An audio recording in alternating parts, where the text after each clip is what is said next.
This video is sponsored by myself.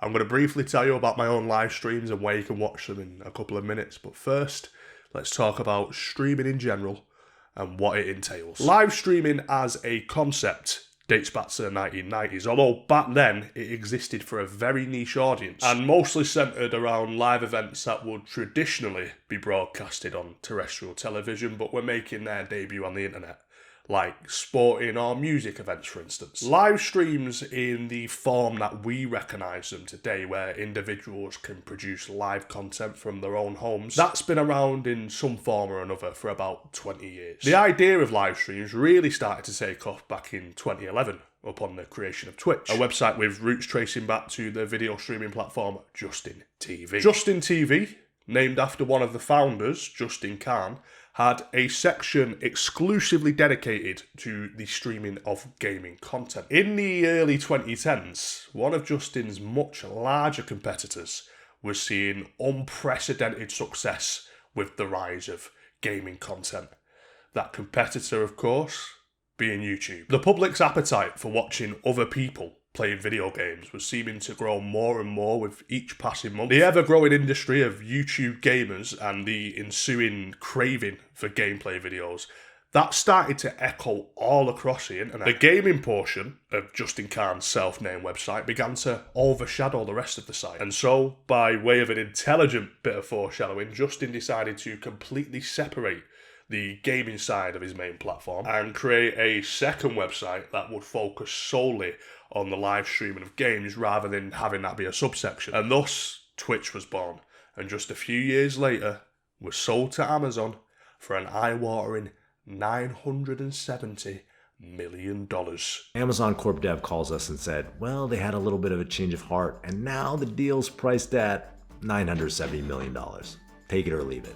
And you know what? We took it. It wasn't quite the $1 billion that we wanted, but, well, it was close enough. It wasn't until 2013 when YouTube were following Twitch's footsteps and by some accounts Twitch's shadow and opened up their own platform's live streaming capabilities, enabling any user with a YouTube channel to live stream directly to YouTube, which coincidentally is where I stream as well. This is where I sponsor myself very quickly, but I won't take up too much of your time, don't worry. You're probably already aware that I do YouTube live streams, but what you may not be aware of is that I'm stopping them altogether on this YouTube channel. I'll be streaming for the foreseeable future on my dedicated live stream YouTube channel, Brad Does Banter Live Streams, which is linked in the top line of this video's description. There you'll find regular streams, usually taking place at about 10 PM and running late into the night a couple of times a week. And if you're not really a watcher of live streams, there's plenty of clip videos on that channel as well. I have evidently switched up my content on this channel quite dramatically. I used to make a lot of jokes, edgy jokes, and now I really enjoy doing my deep dive think pieces, but I know they're not going to be for everyone. So for any longer term viewers who miss my humour, you'll be happy to know that I still am the same when I'm live streaming. Okay, yeah, we don't actually have any dinosaurs here at the British Museum. Right, well, for one reason or another, there was a dinosaur there, and he did actually start chasing me. I don't know if he's a member of staff or what, but I did want to file a complaint about that. So if you are watching me seeking a laugh, make sure you get yourself over to Brad Does Banter Live Streams. Anyway, back to this video. Throughout the 2010s, the concept of live streaming would only continue to grow and would become relatively mainstream. What was at one point a niche amongst hardcore gamers consuming live gaming content was becoming a widespread household pastime. So much so that around the 2015-2016 time, even I started tuning into Twitch streams. And the only games I've ever played are Minecraft, GTA, Pokemon, and a little bit of Simpsons Hit and Run on the PlayStation 2. Real life streaming was far from dead, however. In fact, as the streaming industry itself thrived, so too did the demand for all types of live content. Live streaming itself began to come full circle.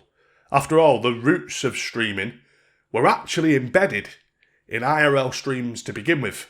What I didn't mention earlier was that was the whole original premise of Justin TV. An experiment where the founder, Justin, would document his entire life live 24/7. It was only when another profitable avenue opened up in the gaming space that made it so Justin TV would course correct and within a few years would become Twitch, a gaming content platform that a few years later would open itself up to IRL streams as well. Justin TV started on the premise of real-life live streams, with gaming live streams being a subset of the platform, and Twitch started on the premise of gaming live streams, with real-life live streams eventually becoming a subset of Twitch. The individual who is often seen as the pioneer of what we today would consider typical IRL streaming content is a man by the name of Paul Danino, better known online as Ice Poseidon. Non-binary woman.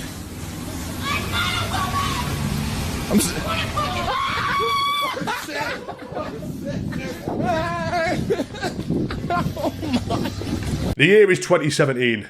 Brad Does Banter wouldn't make think pieces and instead would say some of the most cancelable shit known to man. The biggest YouTuber wasn't a dead-eyed reptilian pretending to be a human being. Instead, it was a fair-haired Swedish fella who had a proclivity for saying slurs on bridges, and a small but rising pocket of Twitch were amassing views by live streaming themselves in public, being as chaotic as possible, with Ice Poseidon being top dog of the bunch. Ice's prominence was in 2017, but it would be a year earlier when he would begin his live streams on Twitch, as he would describe them. There still wasn't an IRL section on Twitch, so you had to stream a game. It was the whole point of the platform. It was even an enforced rule. The way Ice Poseidon would get around this would be by streaming under the Pokemon Go category. But the live streams were what you would consider as today's typical mayhem-filled IRLs, just with a bit of Pokemon Go on the side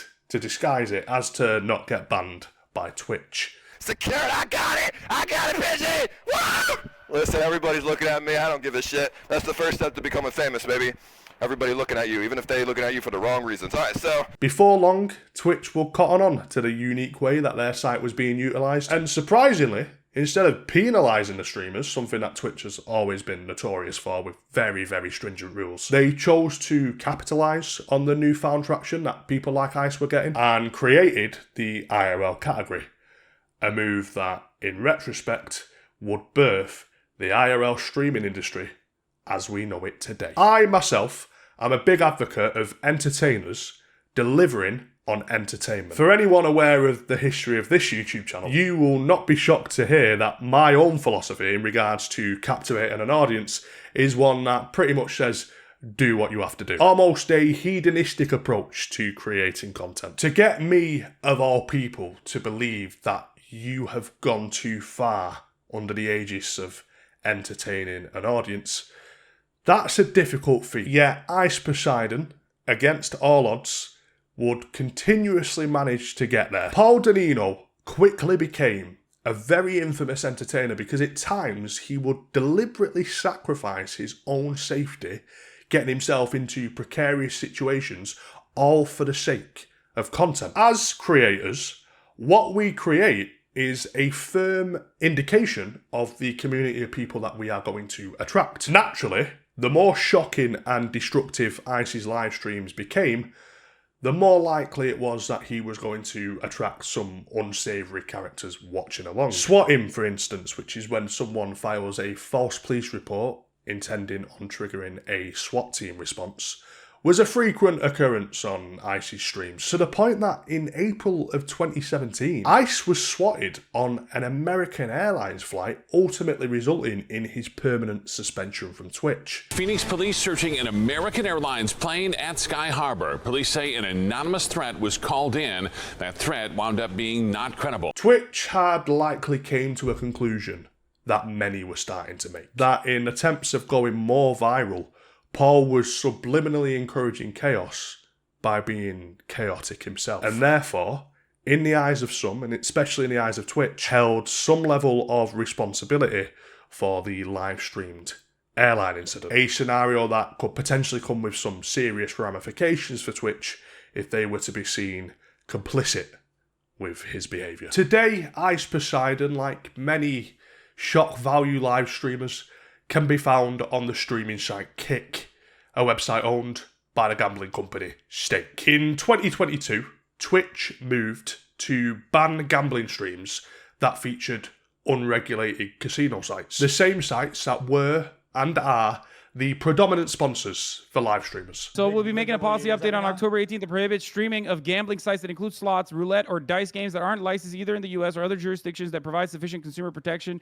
These sites will include stake.com, rollbit.com, duelbits.com, and roulette.com. However, we may identify others as we move forward. Stake, the parent company of Kick, assumably saw a massive return from influencer marketing in the form of sponsored live streams, because their response to Twitch's new rule, which some say was targeting more so them specifically, was to launch a competitor live stream site, which has actually turned out to be quite an unprecedented success. Kick, as of now, is not profitable, namely because they offer some too good to be true incentives, such as allowing live streamers on their platform to keep 100% of the revenue they earn, in essence pulling the rug from beneath Twitch and YouTube's greedy percentage splits. Of course, the business model here would never work if it was Kick trying to operate as a standalone streaming service, but it isn't. Kick, by and large, is a promotional entity for Stake,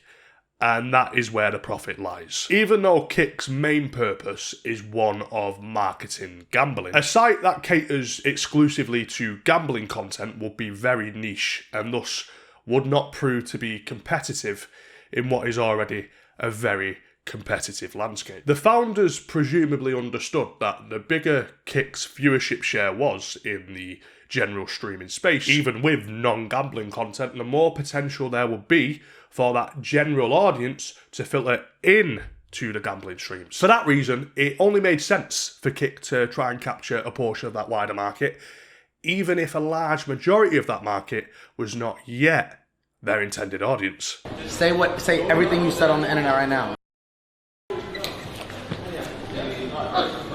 Say sorry. Say sorry, G7 president.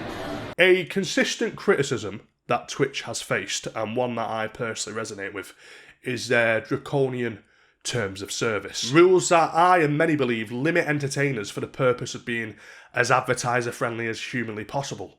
Now, from a purely business perspective, it does make sense. Twitch is already the place to be for live streaming, and that fact is not likely to change in the near future. So there's no real surface level incentive for them to go out of their way and appear inviting towards individuals who may pose as a brand risk, especially when you consider that Twitch remains unprofitable for Amazon, so increasing revenue has to be the main focus for a profit-minded corporation. The drawback to this, however, is that these overly demanding content rules isolate some creators, spawning a substantial gap in the market that other sites, notably Kick and Rumble, can leverage and take significant advantage of. Kick wisely capitalised on Twitch's increasingly harsher stance on streamers that fall out of line with their values by taking a relaxed approach to their own content guidelines. Is Kick a platform that cares deeply about freedom of speech? Possibly. Does Kick benefit immensely by filling a widening gap with loose terms of service in order to funnel as many people as possible into Stake? Most definitely. In a long-term bid to ultimately increase the profits of Stake by getting more people to gamble, Kick has positioned itself as the place to be if you are essentially a nutcase. Something that has gone on to embolden the more chaotic IRL streamers to be even more chaotic. I have a question. I watch your videos. Why is your so hairy? Wait. What? Sorry. Why is what? There are many Kick streamers who represent bottom of the barrel content creation, and yet for me, no one even comes close to Jack Doherty, a despised babyface 21-year-old whose aggressive fixation on delivering on content by any means necessary sees him sacrificing any hint of normal pleasantness from his personality, replacing all of that with a practically sociopathic view of people around him. Yo,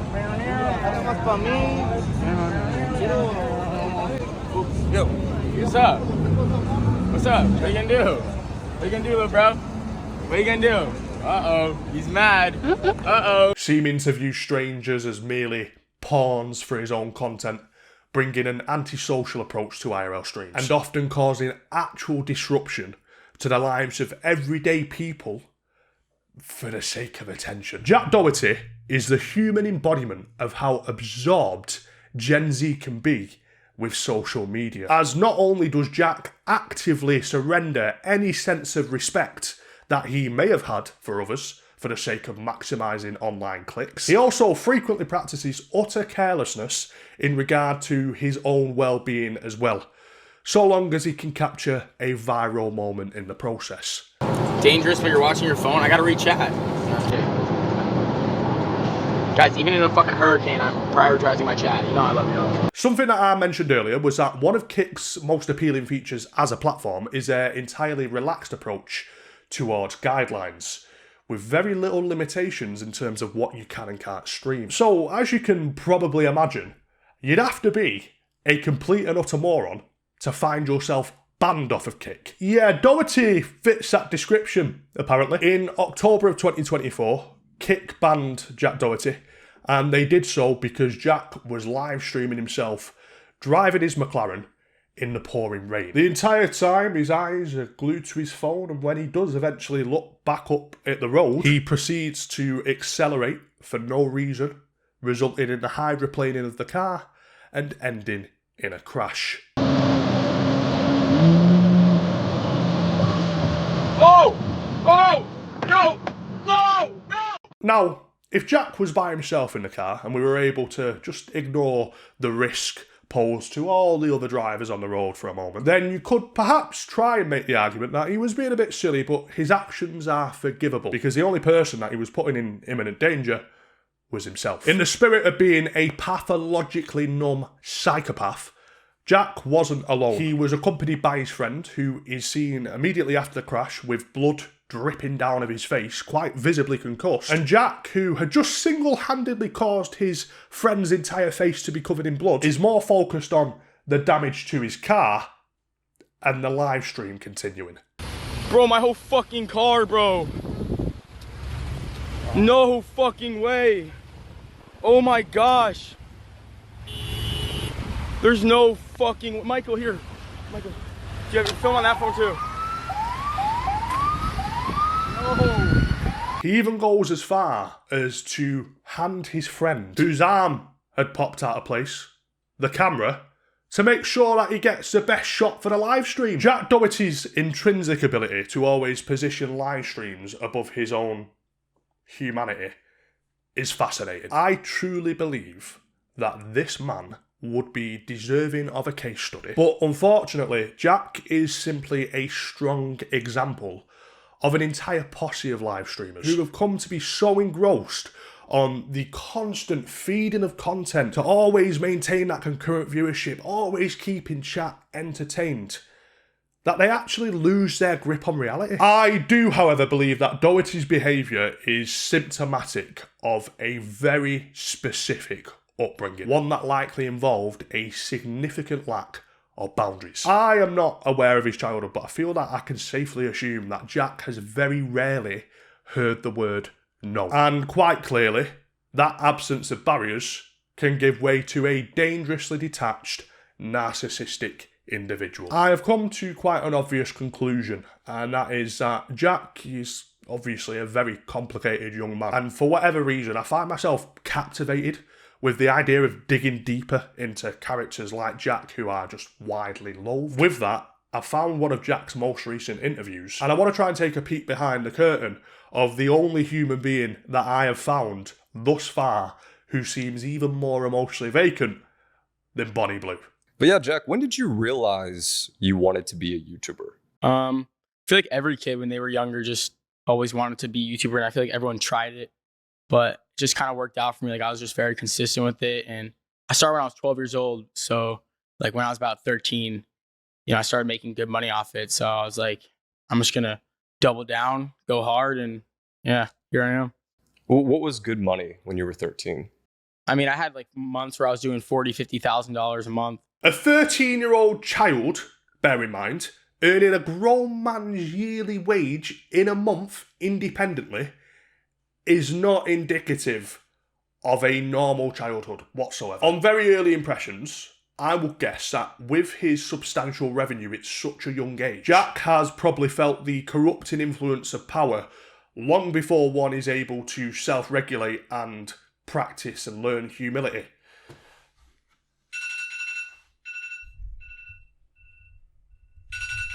Okay. I'm awake, you cunt!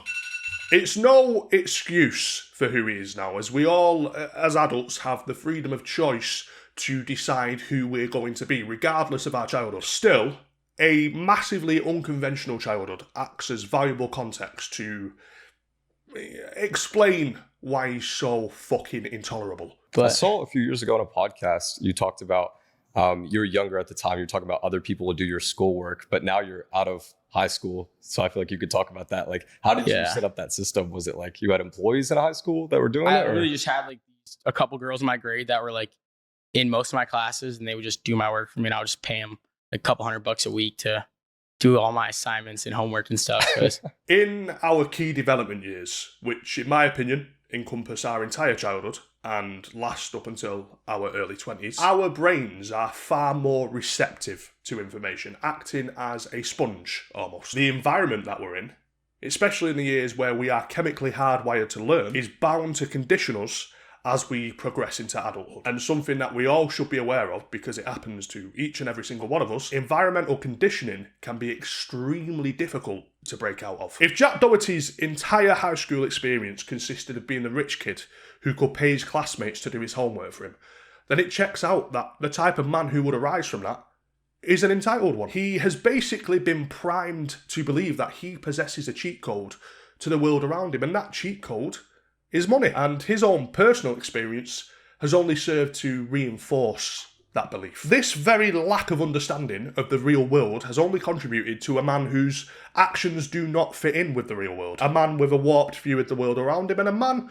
who probably should never be in a position to influence. Your security guard just walked back there. Why do you have so much security? People always be trying stuff. Everyone wants attention. Like, I be live streaming everything, and I mean, a lot of people want to just do stuff for attention. Like, they don't really know me or who I am as a person. They just want to do this or do that. Jack's inability to live in the real world, and by extension take accountability, shows its face in this small segment as he states that he needs security because people want attention. One glaringly obvious counter-argument that comes to my mind is that there are a plenitude of much bigger streamers than Jack Doherty who do not have near to the security presence that Jack has. Jack can convince himself all he wants that he needs this unusually large security team because of external circumstances, things out of his control. Yet, for anyone around him who possesses the ability to see a situation objectively, it will be very clear that Jack only needs more security because of the type of behaviour that Jack chooses to engage in. His own actions, for the sake of clicks, put him in danger. Rather than being a victim of his own success, a falsity that he seemingly wants to project, he is instead a man, and I use the word man lightly, who faces a constant risk of repercussions because of the antisocial attitude that he has for people. All people, in fact. How do you come up with viral content ideas? A lot of stuff just happens in my life because I film literally everything. Like, the cameras are literally always on. Like, I always have someone around me ready to film. So a lot of the stuff just gets captured, and it's just kind of just stuff that happens in my life. This is where my video's title comes into play, the sad reality of IRL streamers. Jack Doherty's entire existence is performative. If your thought process is always immersed in the idea of capturing everything on camera, making sure that the cameras are there, and there, ready to shoot at a moment's notice, then the life that you are living, in effect, is no longer yours. Jack is, in essence, situating himself as a vessel to constantly feed content to an audience, which I feel can take away your sense of self, especially if you never get a break from that, like Jack is suggesting. The abnormal mentality of always being on, ready to perform, isn't just limited to Jack Doherty. It's an integral part of live streaming, in my opinion. The whole concept of entertaining live is maintaining an audience in real time, based usually off interaction with the viewers, taking away a sense of planning, even space to think, and replacing all of that with complete improvisation. As with all mediums of entertainment, an audience can drop off at any point if they are not satisfied with what they are consuming. A reality that is magnified tenfold when live streaming. My own experience as both a YouTuber and a live streamer tells me this story. Take this video for instance. Before sitting down in front of the camera to record, I've written a script.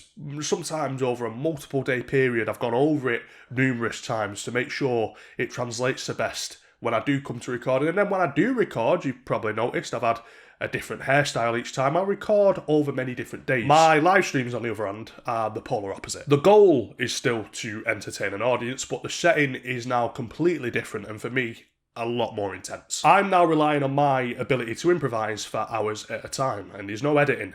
I can't choose the best cut out of multiple different takes like I've just done there. I'm now relying on my ability to, I'm now solely reliant on my ability to improvise.